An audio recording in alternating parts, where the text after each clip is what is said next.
بسم الله الرحمن الرحيم شهر رمضان الذي أنزل فيه القرآن هدى للناس وبينات من الهدى والفرقان. Assalamu alaikum wa rahmatullahi wa barakatuh. Welcome to Darul Iman, Tamil Islamic Center, Ilampare, Ramadan Kids Series 2025, Day 9. Today, Qiraat will be recited by Ayman, Sunnah will be presented by Yahya, Saifullah and Ayan Basha, followed by insights on Islam and science. Jazakallah khair.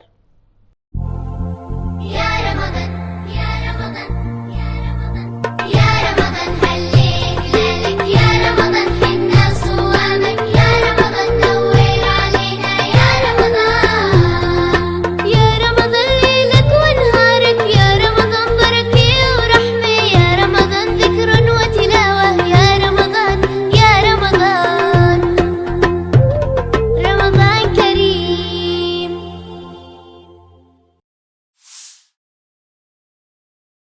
أعوذ بالله من الشيطان الرجيم. بسم الله الرحمن الرحيم. يا أيها الذين آمنوا اتقوا الله وقولوا قولا سديدا يصلح لكم أعمالكم ويغفر لكم ذنوبكم ومن يطع الله ورسوله فقد فاز فوزا عظيما. صدق الله العظيم. அளவற்ற அருளாளனும் நிகரற்ற அன்புடையனுமாகிய அல்லாஹுவின் திருப்பெயரால். நம்பிக்கை கொண்டவர்களே, அல்லாஹுவுக்கு அஞ்சுங்கள், மேலும் நேர்மையான சொல்லை மொழியுங்கள். அல்லாஹ் உங்களுடைய செயல்களை சீர்திருத்தி விடுவான், மேலும் உங்களுடைய குற்றங்களை மன்னிக்கவும் செய்வான். எவன் அல்லாஹுக்கும் அவனுடைய தூதருக்கும் கீழ்ப்படுகின்றானோ அவன் மகத்தான வெற்றி அடைந்து விட்டான்.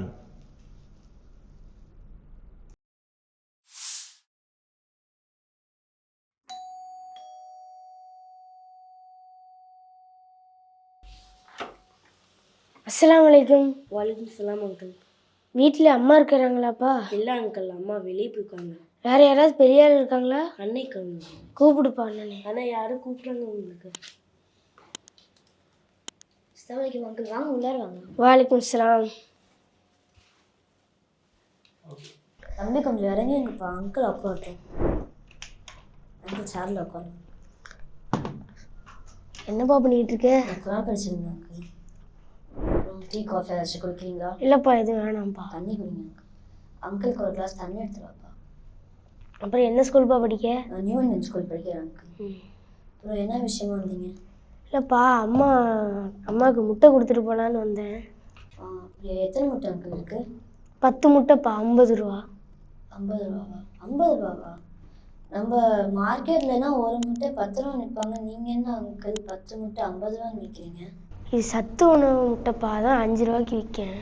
அஸ்தாஃபில்லா, இது நம்ம குழந்தைங்களுக்கு கொடுக்குற கவர்மெண்ட் ஸ்கூலில் கொடுக்குற சத்துண முட்டையா அங்கிள்? இது ஹராமையாச்சு அங்கிள். அட என்னப்பா ஹலால் ஹராம்னு அவன் நாட்டையே விற்றுக்கிட்டு இருக்கான். யோசிக்கிறேன்ப்பா, பள்ளிக்கு நேரம் ஆகுது, நான் போயிட்டு வரேன்.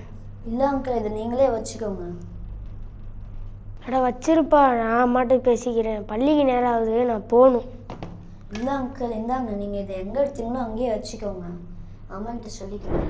அங்கிள், நம்ம நேரத்தோட தொழுதா மட்டும் பத்தாது. நம்ம ரசூலை சொல்லியிருக்காங்க, நம்ம செய்கிற ஒரு செயலில் கூட நம்ம நேர்மையாக இல்லாமல் பண்ணக்கூடாது. நம்ம செய்கிற எல்லா செயலுமே நேர்மையாக பண்ணணும்னு சொல்லியிருக்காங்க. அட ஆமாப்பா, தெரியாமல் இவ்வளோ நாளாக இந்த தப்பை செஞ்சுக்கிட்டே இருக்கேன். அல்லாஹ் தான் என்னை மன்னிக்கணும். எடுத்த இடத்துலையே கொண்டு போய் வச்சிடறேன்ப்பா. அம்மாவுக்கு சலாம் சொன்னேன்னு சொல்லு. அஸ்ஸலாமு அலைக்கும். வலைக்கும் சலாம் அங்கிள். Uncle okay uncle. அஸ்ஸலாமு அலைக்கும் வரஹ்மத்துல்லாஹ். இஸ்லாமும் அறிவியலும் அப்படிங்கிற தலைப்பில் இன்னைக்கு நாம் பார்க்க போகிறது கருவியல், அதாவது தாயின் கருவறையின் அற்புதங்களை பற்றி தான் பார்க்க போகிறோம். கிட்டத்தட்ட 19வது நூற்றாண்டு வரைக்கும் தாயின் கருவறையில் ஒரு கருவா நாம் எப்படி உருவாகிறோம், அந்த கரு எப்படி பாதுகாப்பாகவும் படிப்படியாகவும் வளர்ந்து ஒரு மனித உருவத்தை அடையுதுன்னு மனித வர்க்கத்துக்கு மட்டும் இல்லைங்க, புகழ்பெற்ற விஞ்ஞானிகளுக்கும் அறிவியல் உலகத்துக்கும் கூட தெரியாது. ஆணினுடைய இரத்தத்திலேருந்து விந்து உருவாகி பெண்ணிடம் இருக்கக்கூடிய கருவுக்கு உயிரளிக்குதுன்னு தான் மனிதர்கள் நம்பிட்டு இருந்தாங்க. ஏன், மாபெரும் தத்துவ மேதை அரிஸ்டாட்டில் கூட அப்படி தான் நம்பிட்டு இருந்தார். ஆனால் 7ஆம் நூற்றாண்டிலேயே அல்லாஹ் குர்ஆனில் இந்த கருவியலை பற்றி அக்கு வேற ஆணி வேறையா பிரித்து சொல்லிட்டான். படைப்புகளை பற்றி படைப்பாளனுக்கு தானே தெரியும். வாங்க அல்லாஹ் என்ன சொல்கிறான்னு பார்ப்போம். அத்தியாயம் 31 வசனம் 34 நிச்சயமாக யுக முடிவு காலத்தை பற்றிய ஞானம் அல்லாஹ்விடத்தில்தான் உண்டு. அவனே மழையை இறக்கி வைக்கிறான், அவனே கர்ப்பங்களில் உள்ளவைகளையும் அறிகின்றான். அவனைத் தவிர வேறு எவரும் நாளை அவர் என்ன செய்வார், எந்த பூமியில் மரணிப்பார் என்பதையும் அறிய மாட்டார். நிச்சயமாக அல்லாஹுதான் நன்கறிந்தோனும் தெரிந்தோனுமாக இருக்கின்றான். அதே போல 13வது அத்தியாயத்தின் 8வது வசனத்தில் அல்லாஹ் இவ்வாறு குறிப்பிடுகின்றான். ஒவ்வொரு கர்ப்பிணியின் கருப்பையில் உள்ளதையும் அல்லாஹ் நன்கு அறிகின்றான். மேலும் கருப்பைகளில் ஏற்படுகின்ற குறைவையும் கூடுதலையும் அவன் அறிகின்றான். அவன் ஒவ்வொன்றுக்கும் ஓர் அளவை நிர்ணயித்துள்ளான். மறைவான மற்றும் வெளிப்படையான அனைத்தையும் அவன் அறியக்கூடியவனாகவும் மிகவும் உயர்ந்தவனாகவும் எல்லா நிலையிலும் மேலானவனாகவும் இருக்கின்றான். அனைத்து படைப்புகளை பற்றிய ஞானம் என்னிடமே உண்டு அப்படின்னு சொல்கிற இறைவன் அந்த ஞானத்திலிருந்து சில விஷயங்களை மனிதர்கள்ட்ட சொல்கிறான். ஏன் இது மாதிரியான அத்தாட்சிகளை மனிதனுக்கு குர்ஆனில் அல்லாஹ் சொல்லி காட்டுறான் அப்படின்னா, இந்த உலகத்தில் இப்போ வாழ்ந்துட்டு இருக்கிற உங்களை இதுக்கு முன்னாடி கருவறையில் ஒரு குறிப்பிட்ட காலம் வரைக்கும் வாழ்கிறதுக்குள்ள ஏற்பாட்டை செஞ்சு கொடுத்துருக்குறேன். கருவறையிலிருந்து உங்களை வெளியேற்றின மாதிரி இதோ இன்னும் கொஞ்சம் காலத்தில் இந்த பூமியிலிருந்து வெளியேற்றி உங்களது ஆன்மாவை நான் கைப்பற்றுவேன். அதற்கு பிறகு உங்களுக்கு ஒரு தனிமை வாழ்க்கை இருக்குது. அதற்கு பிறகு விசாரணை நாள் இருக்குது. அதன் பிறகு உங்களது நம்பிக்கை மற்றும் செயல்களுக்கு ஏற்ப சொர்க்கத்திலோ நரகத்திலோ மரணமே இல்லாத நிரந்தர வாழ்வு இருக்குது.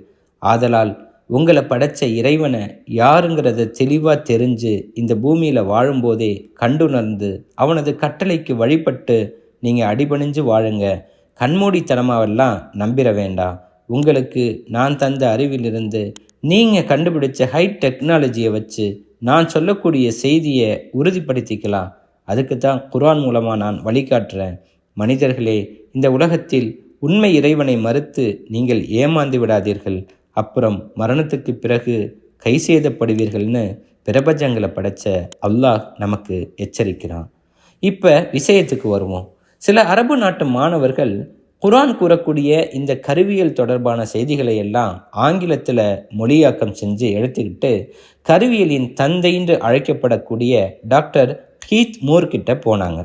அவர் கனடாவில் உள்ள யூனிவர்சிட்டி ஆஃப் டொராண்டோவில் டிபார்ட்மெண்ட் ஆஃப் அனாட்டமியோட தலைவராக இருந்த ஒரு கருவியல் விஞ்ஞானி. கருவியல் தொடர்பான நவீன கண்டுபிடிப்புகளோட 7ஆம் நூற்றாண்டின் திருக்குர்ஆன் வசனங்களை ஒப்பிட்டு வாய்ப்பிழந்து நின்றுட்டார். நவீன தொலைநோக்கிகள் எதுவுமே இல்லாத அந்த 7வது நூற்றாண்டில் இவ்வளவு திட்டவட்டமாக துல்லியமாக இந்த செய்தி சொல்லப்பட்டிருக்குன்னா நிச்சயமாக இது படைத்த இறைவனோட வார்த்தைகளாக தான் இருக்குன்னு அவர் ஒத்துக்கிட்டார். அல்ஹம்துலில்லாஹ். இந்த கருவறை ரகசியங்கள் குறித்து குர்ஆன் அப்படி என்ன தான் சொல்லுது, இன்ஷா அல்லாஹ் நாளைக்கு பார்க்கலாம். எல்லா புகழும் இறைவனுக்கே.